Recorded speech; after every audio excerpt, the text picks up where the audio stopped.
ಎಲ್ಲಾ ಹಾನಿಯಿಂದ ಕೂದಲನ್ನು ರಕ್ಷಿಸುತ್ತೆ. ಬರೀ Amrit noni reach root premium hair oil.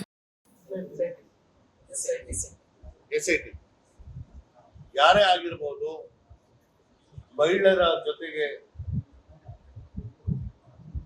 ದೌರ್ಜನ್ಯ ಎಸಗಿರ್ಬೋದು ಅಥವಾ ಲೈಂಗಿಕ ಕಿರುಕುಳ ಕೊಟ್ಟಿರ್ಬೋದು, ಇದನ್ನ ವಿಡಿಯೋಗ್ರಾಫಿ ಮಾಡುವ ಮೂಲಕ ಏನ್ ಸಾಬೀತು ಮಾಡಕ್ ಹೋಗಿದ್ದಾರೆ ಅನ್ನೋದು ಗೊತ್ತಿಲ್ಲ. ಇದು SITಯಲ್ಲಿ ಬರುವಂತಹ ಅಂಶಗಳನ್ನ ಆಧರಿಸಿ ಅದರ ಮೇಲೆ ಕ್ರಮ ತಗೊಳ್ಳೋದಕ್ಕೆ ಮುಂದಾಗ್ತೀವಿ. ಅಷ್ಟೇ ಅಲ್ಲ, ಒಂದು ಮಹಿಳೆ ರೇವಣ್ಣವ್ರ ಮೇಲೇನು ದೂರು ಕೊಟ್ಟಿದ್ದಾರೆ. ಇದನ್ನ ತನಿಖೆಯ ನಂತರ ನಾವು ಅದರ ಮೇಲೆ ಹಾಕ್ಬೋದು. ಒಂದಂತೂ ಸ್ಪಷ್ಟವಾಗಿ ಹೇಳ್ತೇನೆ, ಇಲ್ಲಿ ಮಹಿಳೆಯರ ರಕ್ಷಣೆಗೆ ಒಂದು ಸಮಾಜ ಅನ್ನೋದು ಮಾನವೀಯತೆ ಇರುವಂತವರು ನಿಲ್ಬೇಕಾಗಿರುವಂಥದ್ದು. ಅಷ್ಟು ಲಘುವಾಗಿ ನಾವು ಮಹಿಳೆಯರನ್ನ ಕಾಣಕ್ ಸಾಧ್ಯ ಇಲ್ಲ. ಸತ್ಯ ಸಂಗತಿಗಳು ನಾವು ಕಣ್ಣಾರೆ ನೋಡಿರುವಂತ ವಿಚಾರ ಅಲ್ಲ. ಇದು ಕೇಳ್ತಾ ಇದ್ವಿ, ಆಘಾತ ಆಗಿದೆ. ಇಷ್ಟು ಪ್ರಮಾಣದಲ್ಲಿ ಲೈಂಗಿಕ ಕಿರುಕುಳ ಕೊಟ್ಟು ಈ ಮಟ್ಟದ ಒಂದು ಪ್ರಕರಣ ಆಗಿದೆ ಅಂತ ಹೇಳಿದಾಗ ನಾವೆಲ್ಲರೂ ತಲೆ ತಗ್ಸುವಂಥದ್ದು. ಸತ್ಯ ಸಂಗತಿ ಹೊರ ಬಂದ ಮೇಲೆ ನಾವು ಅದರ ಮೇಲೆ ಕ್ರಮ ತಗೊಳ್ಳೋಕೆ ಸಾಧ್ಯ ಆಗುತ್ತೆ. ಬಟ್ ಒಂದಂತೂ ನಾನು ಸ್ಪಷ್ಟವಾಗಿ ಹೇಳ್ತೇನೆ, ಇಂಥ ಲೋಪ ಆಗಿದ್ರೆ, ತಪ್ಪಾಗಿದ್ರೆ ಕಠಿಣವಾದಂತ ಶಿಕ್ಷೆ ಕೊಡಬೇಕು. ನೋಡಿ, ಒಂದಾಗಿದ್ರು ತಪ್ಪೇ. ಮಾಧ್ಯಮದಲ್ಲಿ 2800 ಅಂತ ಬರ್ದಿರುವಂತದ್ದು ಅದು ಯಾವ ಪ್ರಮಾಣದಲ್ಲಿ ಯಾವ ಗಾತ್ರದಲ್ಲಿ ಇದೆ ಅಂತ ನಾವು ಆಲೋಚನೆ ಮಾಡಕ್ಕಾಗಲ್ಲ. ನಾನಿಲ್ಲಿ ಪದೇ ಪದೇ ನಡೆದಿರುವಂತಹ ಘಟನೆನ ವಿಶ್ಲೇಷಣೆ ಮಾಡಿ ಮಾತಾಡುವಂಥದ್ದಲ್ಲ. ಮಹಿಳೆ ಆ ಸ್ಥಾನಕ್ಕೆ ಅಗೌರವ ಆಗಿದೆ, ನ್ಯಾಯ ತರಿಸ್ಕೊಡುವಂತ ಕೆಲಸಕ್ಕೆ ನಾವೆಲ್ಲರೂ ಜೊತೆಗೆ ನಿಲ್ತೀವಿ.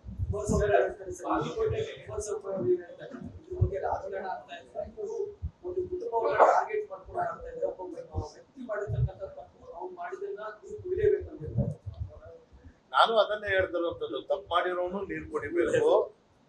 ಇದು ಯಾವುದೇ ಕುಟುಂಬಕ್ಕೆ ಬೆರಳು ಮಾಡುವಂಥದ್ದು ಅಥವಾ ರಾಜಕಾರಣ ಮಾಡುವಂಥದ್ದಲ್ಲ. ನಾವು ಇಂಥ ವಿಚಾರಗಳಲ್ಲಿ ರಾಜಕಾರಣ ಮಾಡಲ್ಲ.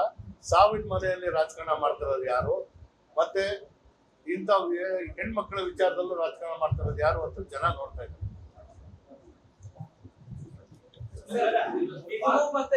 ನನ್ನ ಜೀವನದಲ್ಲಿ ನಾನು ಮಾತ್ರವಲ್ಲ, ನನ್ನ ಕೂದಲು ಕೂಡ ಆಗಿರ್ಬೇಕು ಸ್ಟ್ರಾಂಗ್ ಅಂಡ್ ಸ್ಟೈಲಿಶ್. ಬರೀ Amrit noni reach root premium hair oil ನೊಂದಿಗೆ.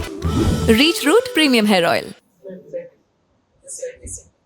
SIT ಯಾರೇ ಆಗಿರ್ಬೋದು, ಮಹಿಳೆಯರ ಜೊತೆಗೆ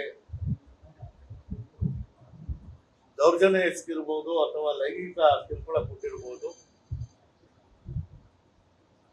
ಇದನ್ನ ವಿಡಿಯೋಗ್ರಾಫಿ ಮಾಡುವ ಮೂಲಕ ಏನ್ ಸಾಬೀತು ಮಾಡಕ್ ಹೋಗಿದ್ದಾರೆ ಅನ್ನೋದು ಗೊತ್ತಿಲ್ಲ.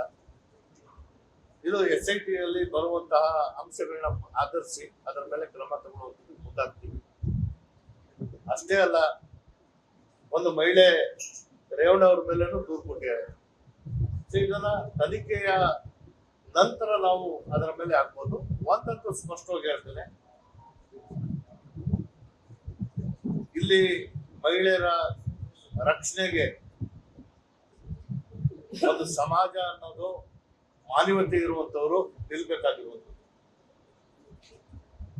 ಅಷ್ಟು ಲಘುವಾಗಿ ನಾವು ಮಹಿಳೆಯರನ್ನ ಕಾಣಕ್ ಸಾಧ್ಯ ಇಲ್ಲ. ಸತ್ಯ ಸಂಗತಿಗಳು ನಾವು ಕಣ್ಣಾರೆ ನೋಡಿರುವಂತ ವಿಚಾರ ಅಲ್ಲ. ಇದು ಕೇಳ್ತಾ ಇದ್ವಿ, ಆಘಾತ ಆಗಿದೆ.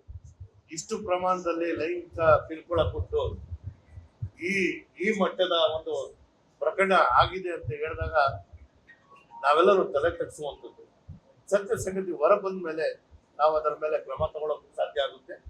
ಬಟ್ ಒಂದಂತೂ ನಾನು ಸ್ಪಷ್ಟವಾಗಿ ಹೇಳ್ತೇನೆ, ಇಂಥ ಲೋಪ ಆಗಿದ್ರೆ, ತಪ್ಪಾಗಿದ್ರೆ ಕಠಿಣವಾದಂತ ಶಿಕ್ಷೆ ಕೊಡಬೇಕು. ನೋಡಿ, ಒಂದಾಗಿದ್ರು ತಪ್ಪೇ. ಮಾಧ್ಯಮದಲ್ಲಿ 2800 ಅಂತ ಬರ್ದಿರುವಂತದ್ದು ಅದು ಯಾವ ಪ್ರಮಾಣದಲ್ಲಿ ಯಾವ ಗಾತ್ರದಲ್ಲಿ ಇದೆ ಅಂತ ನಾವು ಆಲೋಚನೆ ಮಾಡಕ್ಕಾಗಲ್ಲ. ನಾನಿಲ್ಲಿ ಪದೇ ಪದೇ ನಡೆದಿರುವಂತಹ ಘಟನೆನ ವಿಶ್ಲೇಷಣೆ ಮಾಡಿ ಮಾತಾಡುವಂಥದ್ದಲ್ಲ. ಮಹಿಳೆ ಆ ಸ್ಥಾನಕ್ಕೆ ಅಗೌರವ ಆಗಿದೆ, ನ್ಯಾಯ ತರಿಸ್ಕೊಡುವಂತ ಕೆಲಸಕ್ಕೆ ನಾವೆಲ್ಲರೂ ಜೊತೆಗೆ ನಿಲ್ತೀವಿ.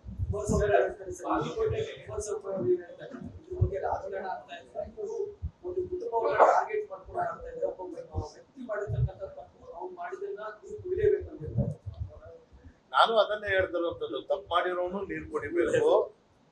ಇದು ಯಾವುದೇ ಕುಟುಂಬಕ್ಕೆ ಬೆರಳು ಮಾಡುವಂಥದ್ದು ಅಥವಾ ರಾಜಕಾರಣ ಮಾಡುವಂಥದ್ದಲ್ಲ. ನಾವು ಇಂಥ ವಿಚಾರಗಳಲ್ಲಿ ರಾಜಕಾರಣ ಮಾಡಲ್ಲ. ಸಾವಿನ ಮನೆಯಲ್ಲಿ ರಾಜಕಾರಣ ಮಾಡ್ತಿರೋದು ಯಾರು, ಮತ್ತೆ ಇಂಥ ಹೆಣ್ಮಕ್ಳ ವಿಚಾರದಲ್ಲೂ ರಾಜಕಾರಣ ಮಾಡ್ತಿರೋದು ಯಾರು ಅಂತ ಜನ ನೋಡ್ತಾ ಇದ್ದಾರೆ.